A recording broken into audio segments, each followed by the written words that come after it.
This podcast is for informational purposes only and should not be considered legal, medical, or mental health advice. The views and opinions expressed do not necessarily reflect the official policy or position of the podcast and are not intended to malign any religion, group, club, organization, business, individual, anyone, or anything.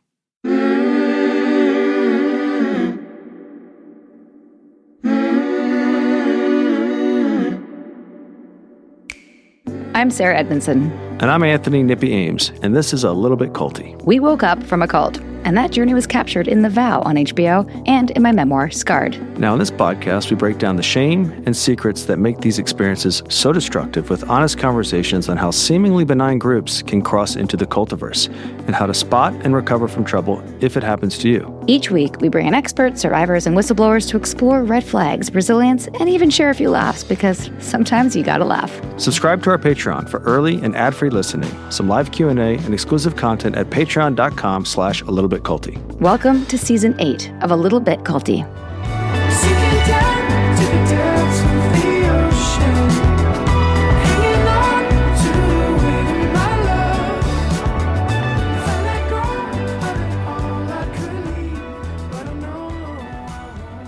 Welcome back to A Little Bit Culty, everyone. This is the first of our series of Where Are They Now?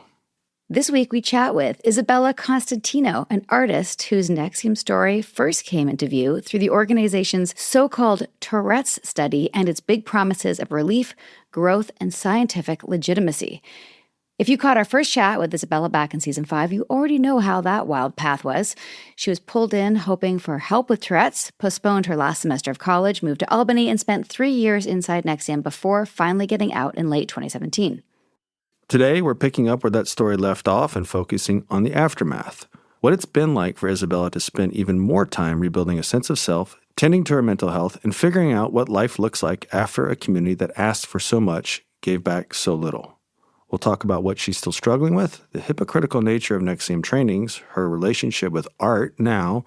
We also share some funny NXIVM stories. Real gems for the NXIVM nerds out there, right, Sarah? Yes, I think so. This is a two-parter. Make sure you stay for both. Here is part 1 with Isabella Constantino.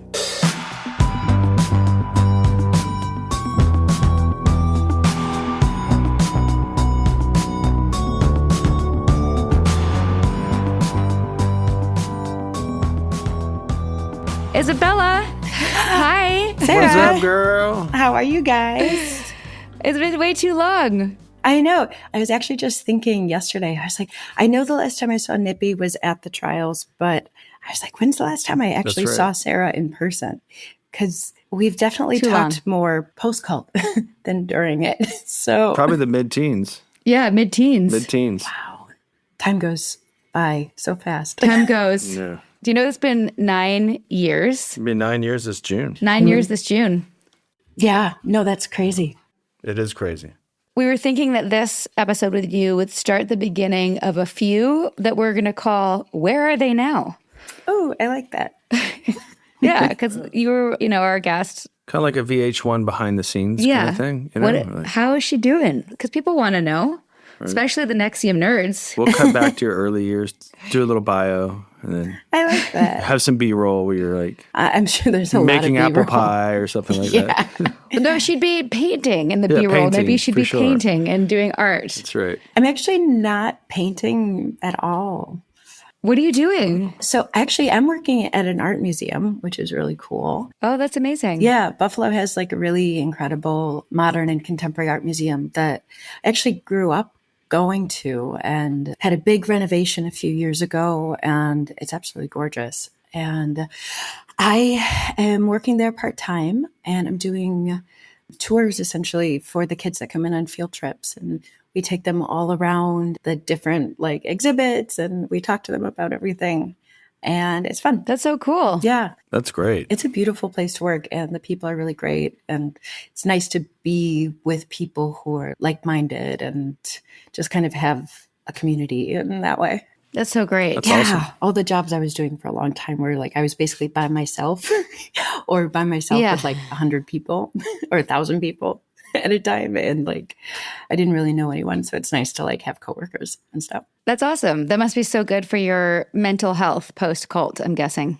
I think so. Yeah. And I feel like Also, kids. Oh, yeah. Kids are so Yeah. funny. Kids The are great. things they Yeah. say, yeah, you can't write it. When they say from the No, mouth of you babes, can't. they mean Yeah. it.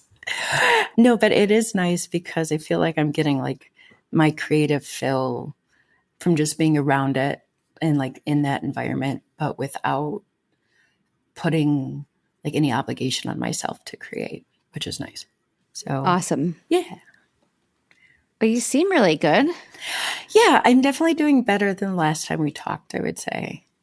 Every year I look back and anytime I'm like, okay, I'm very stressed.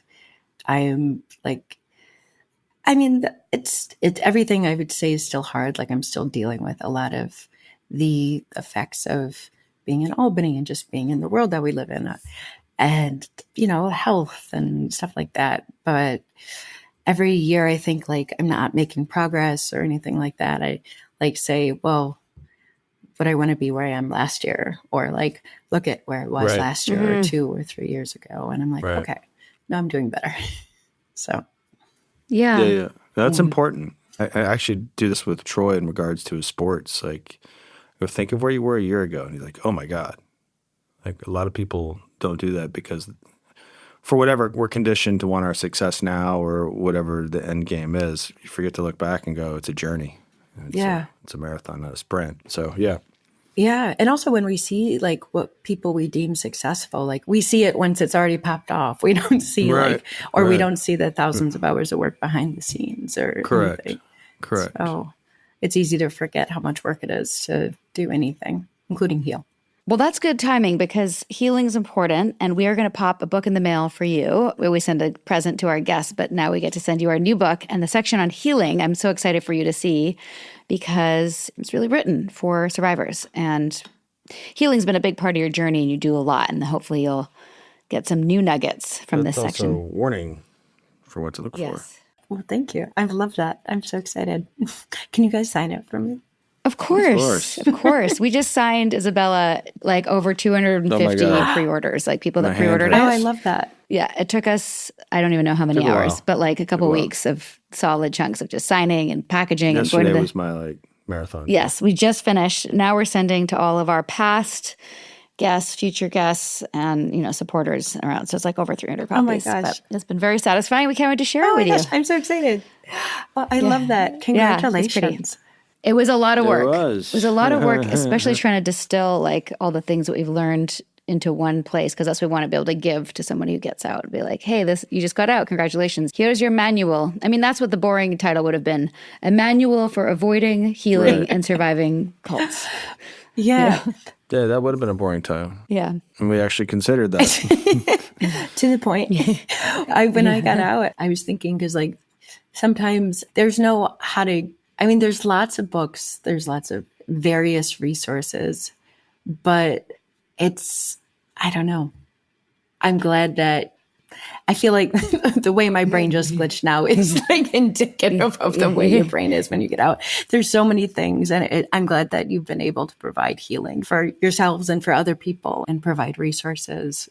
I will say, one of the things I'm most grateful for when getting out was the amount of people I was able to talk to who had already done some healing, already sorted through things, already like processed and dissected, and were able to point out like, hey, that's not okay, or that's not normal, or that's gaslighting, and all of that in ways that like I wasn't able to see because I was just a fish in water to it. And I will always be grateful for the first few weeks that I was like in New York and was just talking to people and finding all the different perspectives of it. Because obviously, as you know, like with the DOS stuff and with, every part of it, like information was siloed. Like not everyone got the same information. Not everyone was lied to in the same way. So what it took to get people out was in a way similar to what it took to get people in. It was just kind of like, you didn't know what it was, though. It's just like all these different pieces of information, and some of them may be helpful, some of them may not be, I don't know, but like it kind of helped piece the story together with truth rather than with lies. There's no concise language for it. We're kind of putting it together. Mm-hmm. And actually what you just described was one of the struggles in writing the book in terms of all these things happen at the same time, and there's not a real linear format. So I imagine trying to piece it together afterwards has the same kind of process. It's like, oh, that makes sense. That makes sense. Oh, that's love bombing. That's gaslighting. Yeah, all those things happened. But especially, like, I was just remembering some of the conversations you and I had at the time that you were also still talking to, are we saying his name? Like, do you think he's listening? Should we not say his name? At this point, I don't know. Do we care? It's fine. Okay.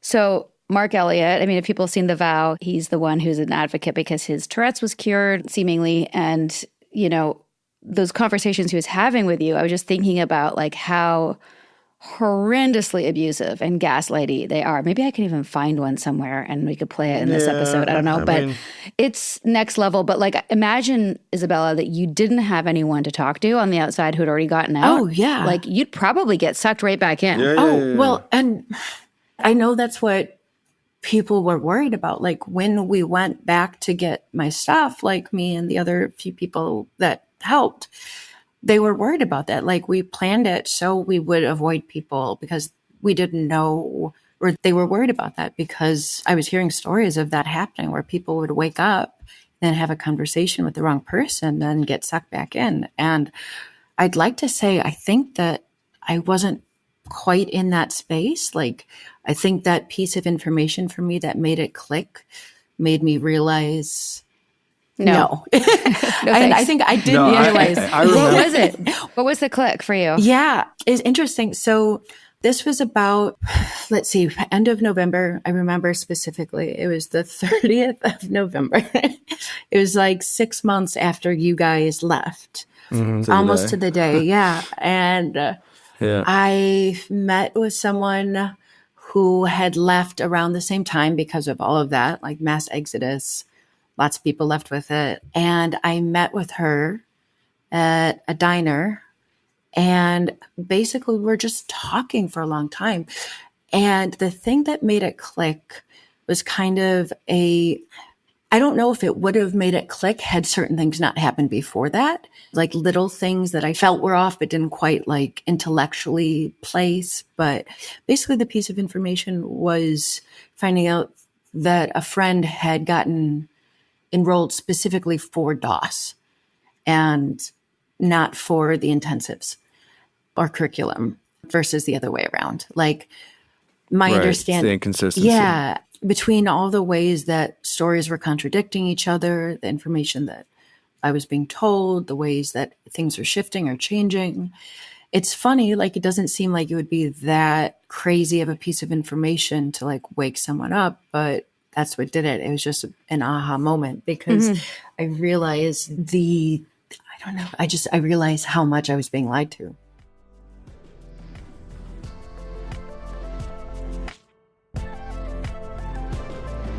Before we hear from our sponsors, just a quick reminder. Our book, A Little Bit Culty, Navigating Cults, Control, and Coercion, is officially out and available on Amazon. Signed pre-orders have closed, but you can still get your copy today. This book is the culmination of 5 years of conversations, interviews, and research. Everything we've learned about how people get pulled into high-control groups and how to avoid, escape, or heal from them. If you've been listening to the podcast and want a deeper go-to resource, this is it. Available now on Amazon in print and as an ebook for Kindle. And yes, the audiobook is coming soon, narrated by us. Just search A Little Bit Culty and grab your copy. Do it. Thanks, everybody.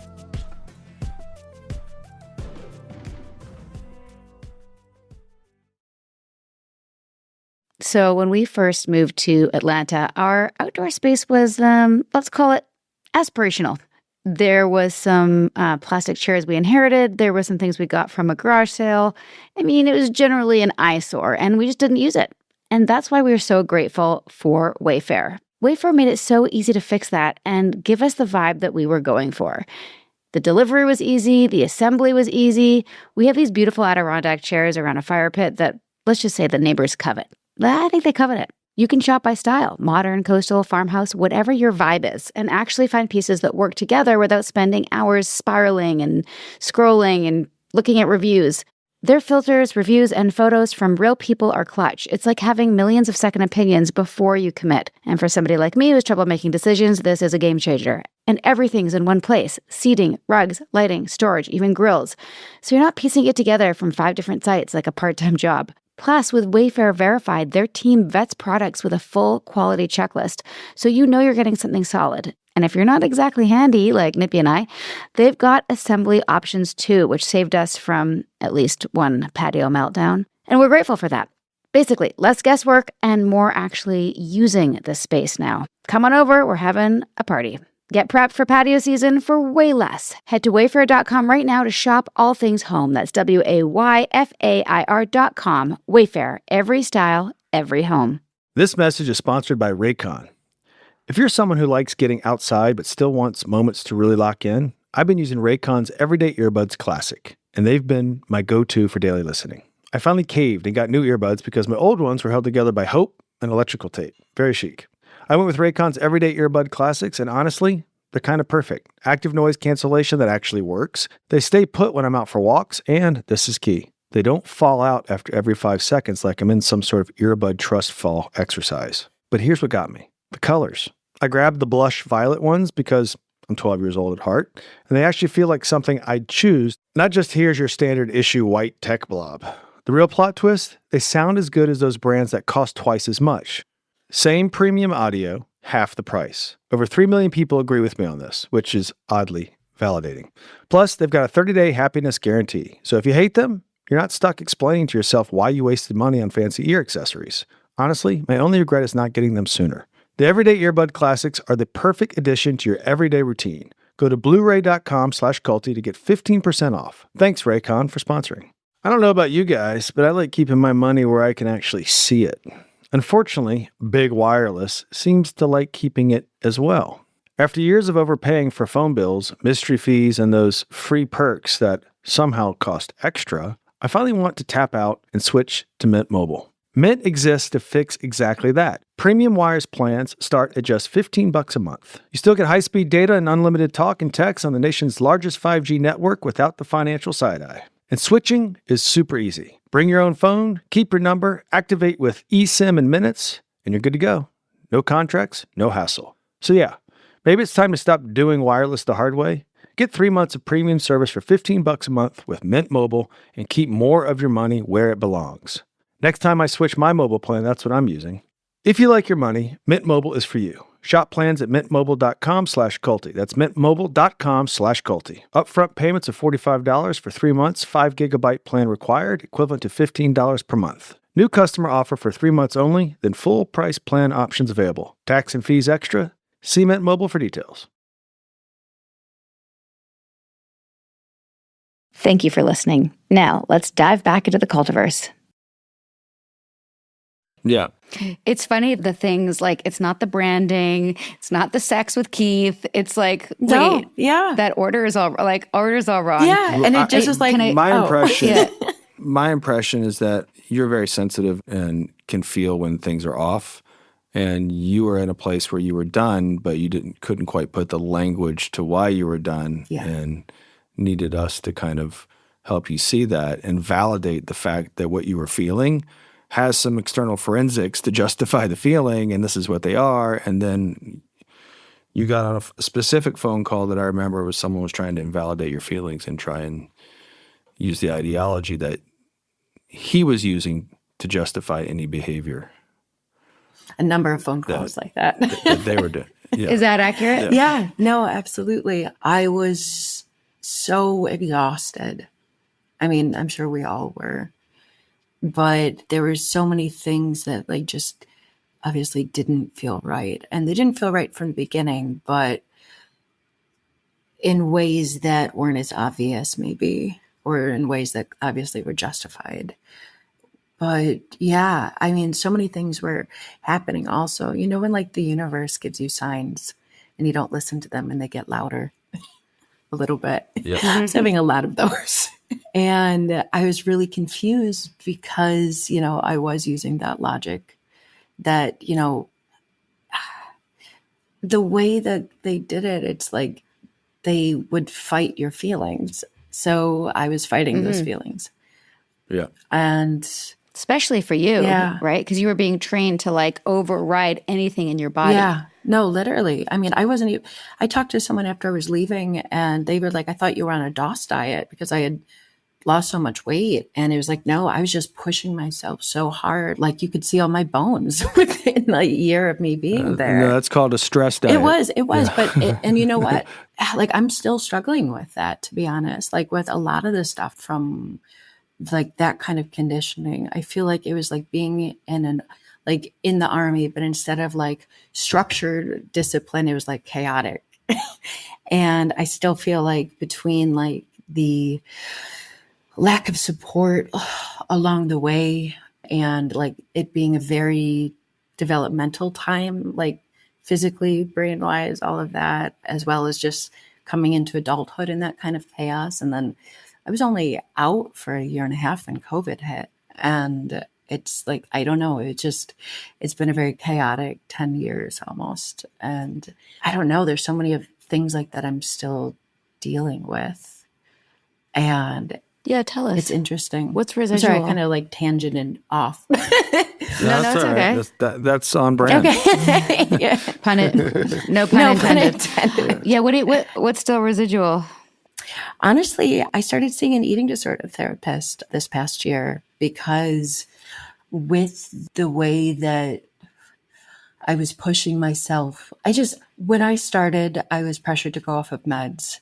I was immediately isolated. Like I didn't have a job. I didn't have a car. I didn't see many people outside of intensive spaces. Like I was very much in my head a lot. And those ideas around like pushing yourself and not giving into your body and all of that, I took very seriously. I took very much to heart and I was very self-punishing. And I remember getting in trouble a little bit for them at different points, like with Nancy, because she was like, where would you get these ideas that like you should be working out this much or not eating? You need food.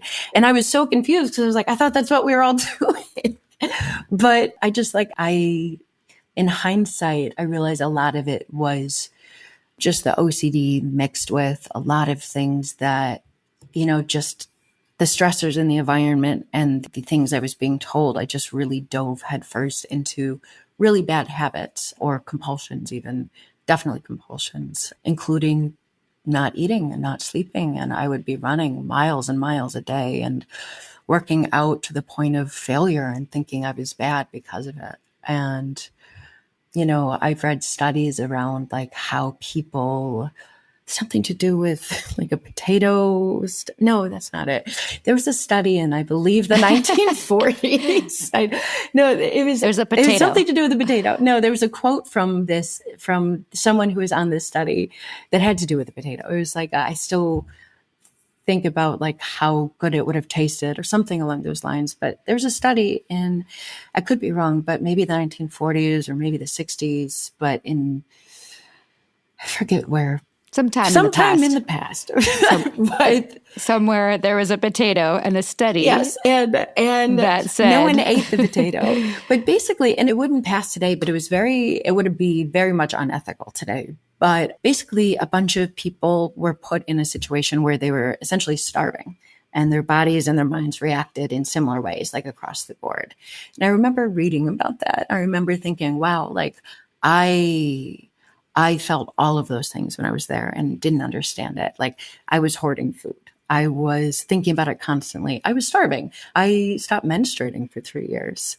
Like our bodies were under so much stress and so much pressure. And yeah, I was not doing well. And I am still dealing with some of the effects of that mentally and physically. So recently I started seeing an eating disorder therapist who has been really helpful.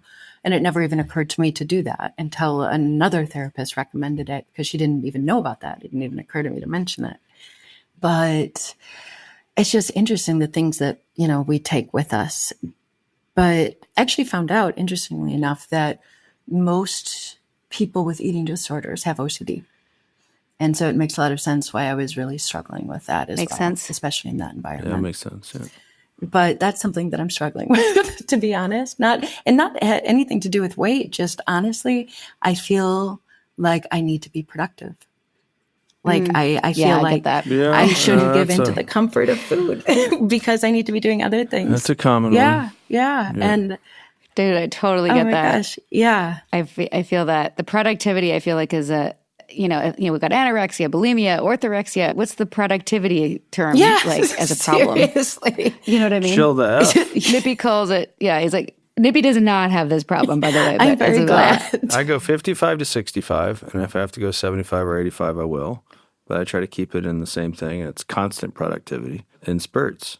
Well, I remember the last time we talked, you had mentioned that, like, because we were maybe in different roles in NXIVM, and I know you said you were frustrated because so many things weren't getting done. So productivity and leaning into that and doing things was helpful or healing for you. Do you feel like you're in a healthy place with that, and like you've? Well, we're in control of it. So with NXIVM, we were like, it felt like it's a place where a lot of dreams went to die and a lot of things were in constant motion of happening, like the Ethical Business Coalition. Yeah, we're working on it. And it was a constant state of we're working on it and things weren't getting done. The whole meeting is minutes. Oh, God, just think about that for a second. Yeah. Oh, my God. Just think I started to push back on it. Like Sarah was like, we have a proctor meeting. I'm like, have fun. Like, I'm not going to sit there and listen to Maybe you just wouldn't show up. I wouldn't show up. People were like incompetent, and it was led by the most incompetent person on the call. And I'm like, that's my time. Like, guys, I just had an integration. Tell us more. Don't use that term. Let me just tell you what I realized. Like, the whole thing was about being committed to our success, right? And building and growing. And for those of us who have that exia, whatever it is, like the productivity thing, it really like put a fire under our butts, and we weren't allowed to vacation because why would you vacate your life, right? So you're go, go, go. I think I was in like productivity or intensity mode or intensity state, right? Which is one of the state modules that they taught. My adrenals were burning out, didn't know it. Meanwhile, these projects, like the one you just mentioned, Nippy, do you know about the Ethical Business Coalition? Isabella, do you remember that? Yeah. And you were a part of that. I mean, we were trying to build it since the beginning, but it was a great idea. Since 2003. It never got made. Right. And it was a coalition, right? It was supposed to be like a phone book or a directory for everyone who was involved that would connect people to each other so we could do business with each other. So it would say like, Isabella Constantino, artist. Took an intensive discipline. This is how she would relate to, you had a little bio on it. And the idea was that because you had this training that you were an ethical person in which to do business with. And that it's a great idea in theory. Oh, that's just one like of a lot of these progressive ideas. They're just kind of like ideas. And it's just one of the many projects that never got done. And I guess what I'm saying is like, that's such a terrible place to leave people if you believe that like being productive and successful, like that's our kind of our value. And yet I think Keith was like thwarting the success. It's like this, he'd say, fill this training. It has to be 100 people for me to come. Remember this? I don't know if we've ever talked about this in the podcast. We had an SOP training. It had to be 100 people. Guys flew from all around the world, Mexico, Canada, Europe. And it was like 97 people or something like that. Maybe, do you remember? Oh, no. it was 98. 98 people showed up.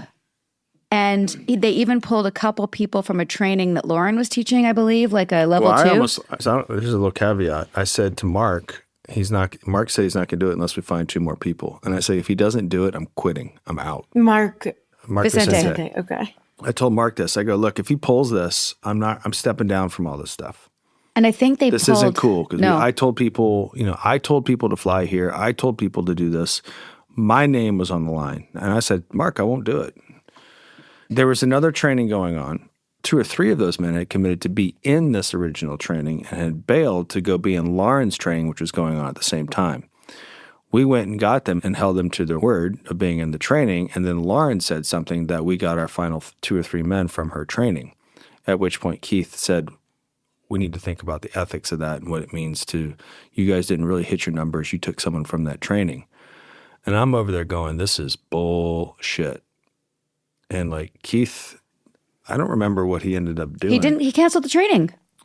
But I think he did it because he was lazy and didn't want to do it. He had too many women to fuck back at the Knox Woods Ranch is what he had to do. Yeah. And the gymnastics that went around that, and we ended up holding another one, and it was just... But without Keith. Because he was upholding his word that he would, like, that, like but the did fuck... Nothing, yeah. But did nothing. You made it work. For mental gymnastics. Yeah. No, he made it work, I should say. But yeah. That's such a great example, though, of like just the bullshit hypocrisy and crazy making that if you're in and you're committed, like Nippy was still peripheral enough and also had his foot in reality enough to go, this is bullshit, right? But also committed enough to not say that out loud. You said that in your head. Also, I had to destroy what I was building in order to do it. And I felt like this is something we could work out. Yeah. And not someone who's deliberately sabotaging you and your efforts. Yeah. No, I get that. I mean, I feel like the little Clifton Park community was its own little bubble anyway. Fuck. And it's it was. You were more in that when we were. Oh, yeah, no, I wasn't even planning on moving. Tell us a story. I'll tell you. I thought I was just going to Albany for a week and then that was it. And yeah, that's a common story. Yeah, no. And we've heard those exact words before. They knew what they were doing. And you know what? It's so hard to even say they because I was they to someone else too. I'm sure I've said things that were. Good point.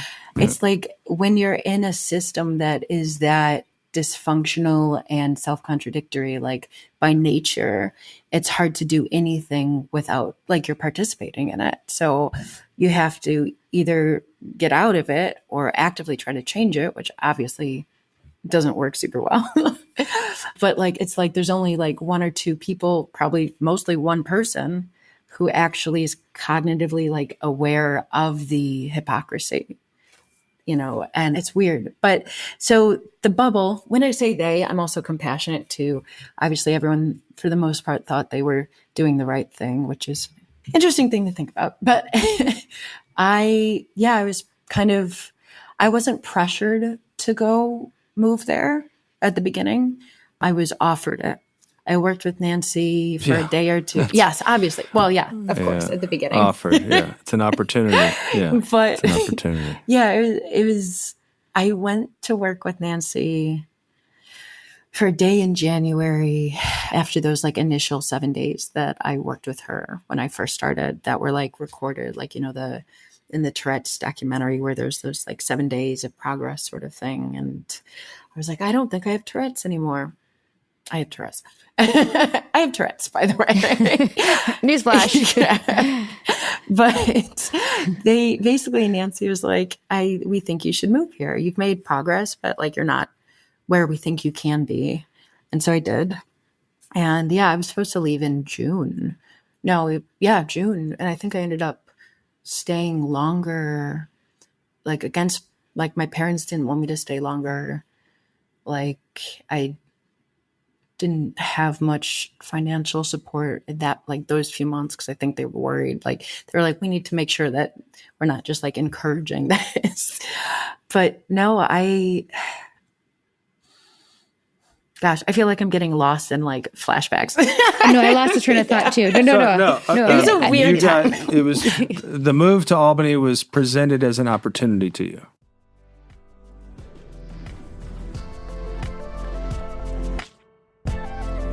Let's take a little break from the cultiverse.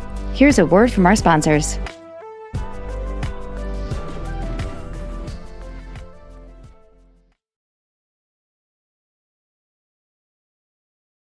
Lately, I've tried to be more intentional with what I wear, because as a parent, I have approximately 90 seconds to get dressed before someone needs a snack or a ride or emotional support over something. So I just need clothes that work. No fuss, no outfit spirals, no does this go with this and whatnot. That's why I keep going back to Quince, and I'm so excited that they are still our sponsor. Everything is effortless, comfortable, and makes it look like I tried.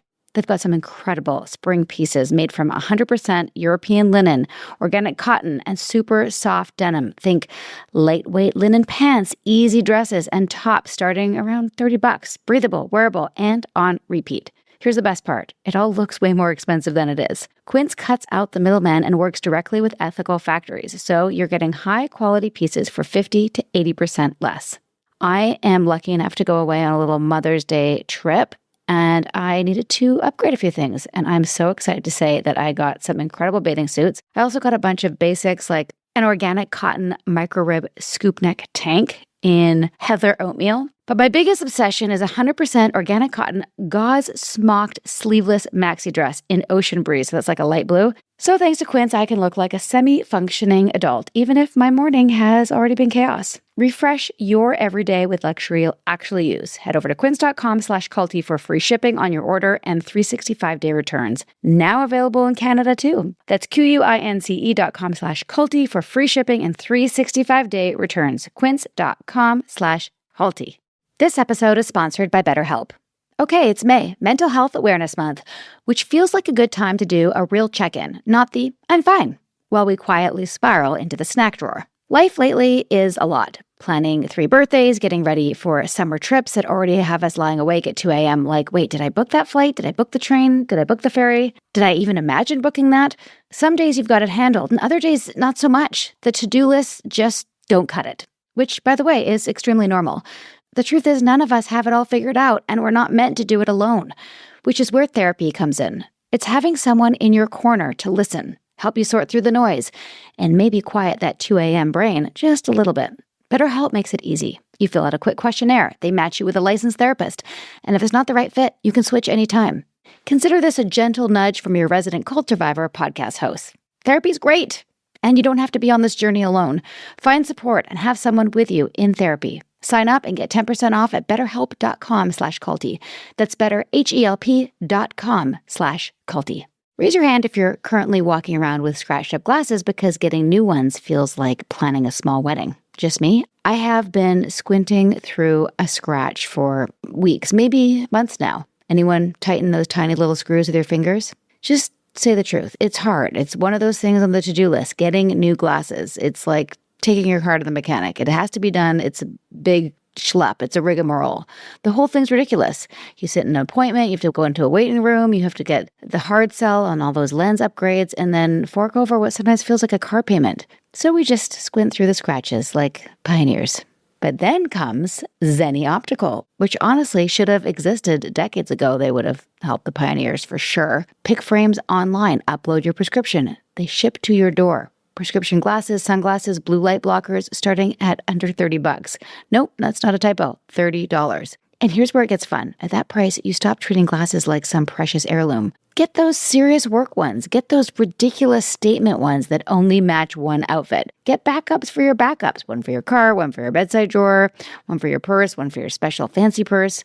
They've got over 150,000 5-star reviews, plus virtual try-on so you can see how frames actually are going to look on your face before committing. Honestly, I'm just mad I spent so many years overpaying when this existed the whole time. So if your glasses are overdue for a refresh, now is the time. Go to zenni.com/podcast and use code podcast15 for 15% off your first order. The styles sell out, so don't sit on it. That's zenni.com/podcast, promo code podcast15. Get yourself some glasses, people. Happy shopping.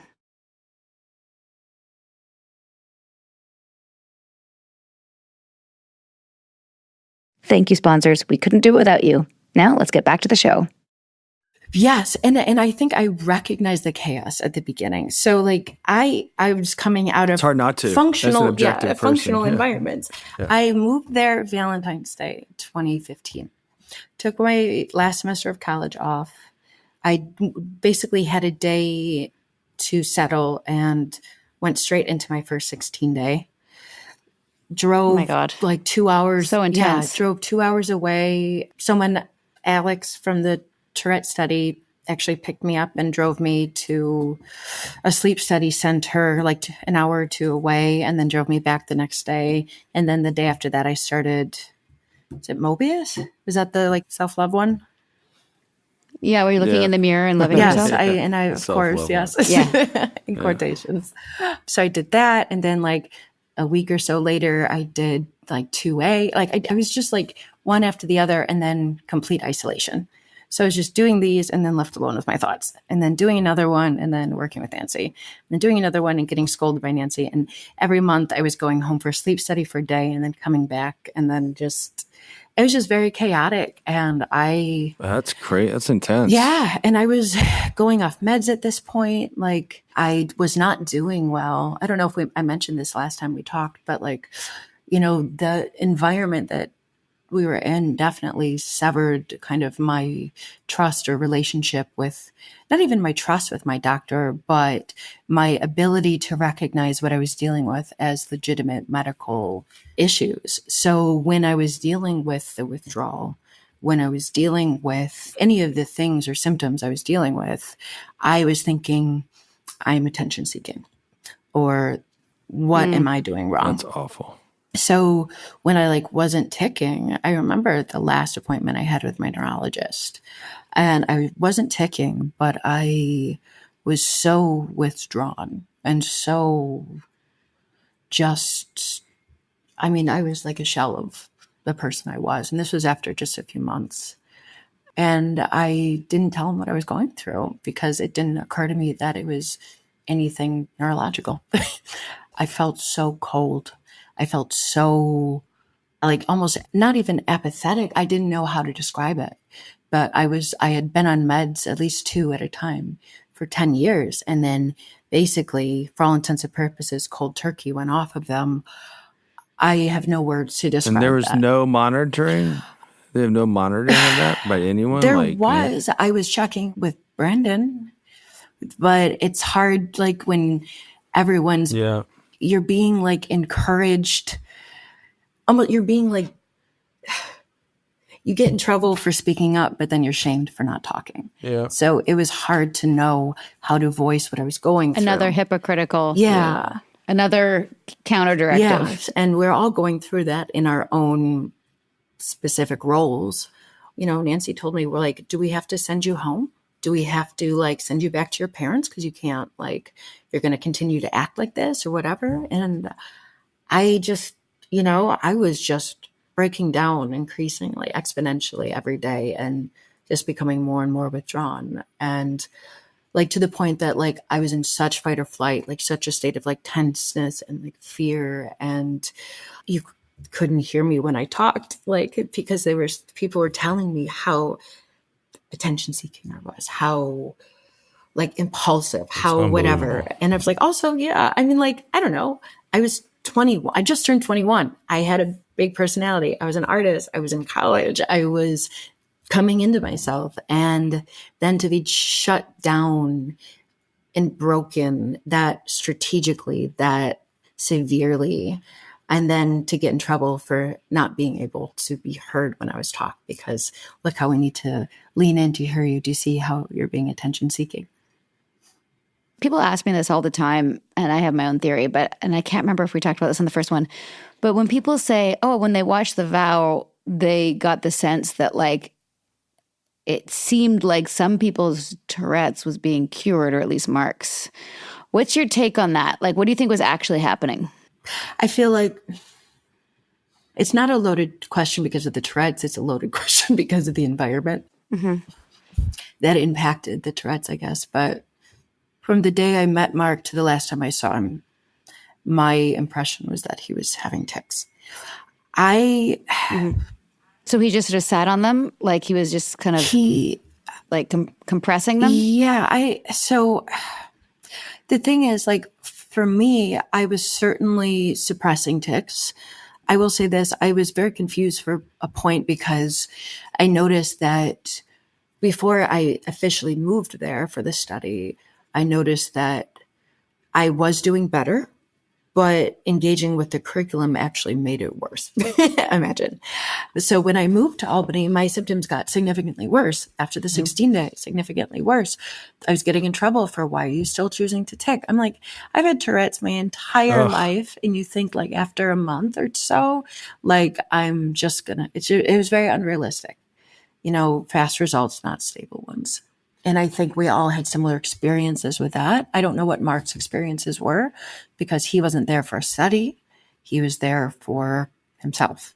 And then a study was created subsequently. But I know the one person who was there, after 4 hours, they said she didn't have Tourette's anymore. But it's and then shamed her repeatedly for still ticking. But it's you can't say that someone doesn't have Tourette's anymore after 4 hours. You could notice after 4 hours that person doesn't have tics. And 5 years from now, after them not ticking for 5 years, say that person doesn't have Tourette's anymore. But it doesn't work like that. You can't in real time say this thing is gone. Like when you don't have any kind of body of work. You don't have a body of work. You could say it looks better right now. It looks better right now. Yeah. Logically, that's all you could say. This is a start. Yeah. Well, it seems like it's helping. We'll see. Yeah. So not only, I feel like we were all held to an unrealistic standard and then being asked to show those results.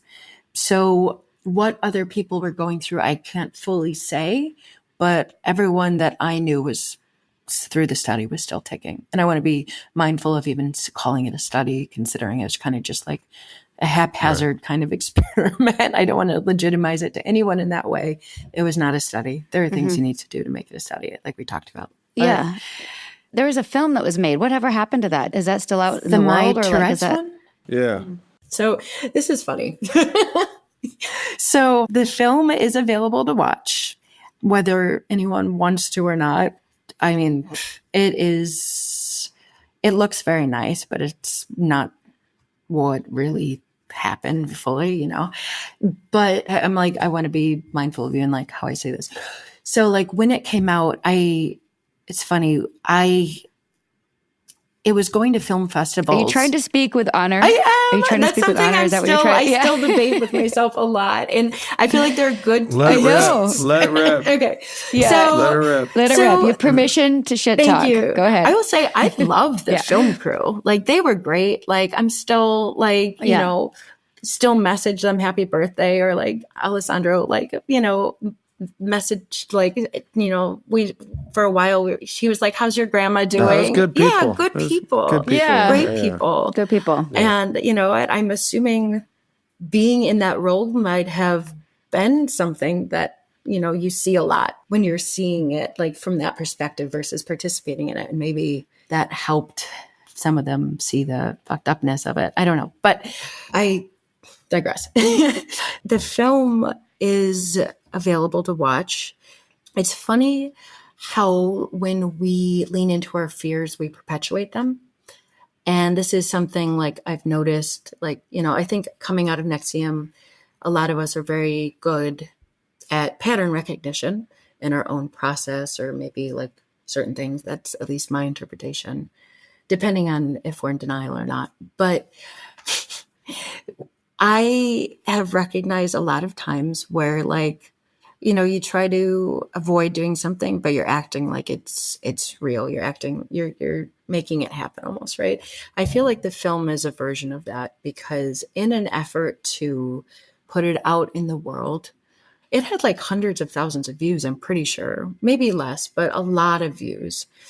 And then in an effort to vindicate Keith, the video was taken down and then re-uploaded with like a 2 or 3 minute like introduction of Mark essentially wearing the blue coat and red tie because they're leaning into the like, what if not everyone is a victim sort of thing that we see in other parts of the country right now too, and like victim blaming, I should say. But he ended up doing like a 2 or 3 minute intro talking about how Keith was like wrongfully accused or convicted and all of that, and then asked us as the audience to watch the video. And it's funny how, considering how many views it had before, how much that probably helped in the algorithm or vindicated it or, edified it, so to speak, to going to, I don't know, like 1,000 views with this weird intro at the beginning and comments underneath from people who had more recently watched it, like, Mark, oh no, what are you doing? And stuff like that. Okay, everybody, we're going to pause there. That's the end of part 1. Come back Thursday for part 2 with Isabella Constantino. Sinking down to the depths of the ocean, hanging on to the weight of my love.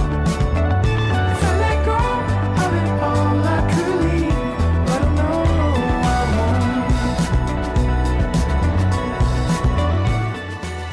won't. We hope you're enjoying A Little Bit Culty. If so, please do show us some love. Drop a rating or leave a review. Hit subscribe on Apple, Spotify, or wherever you listen. And subscribe to our Patreon at patreon.com/alittlebitculty. Even better, send this episode to someone who needs it. Maybe they're in a cult.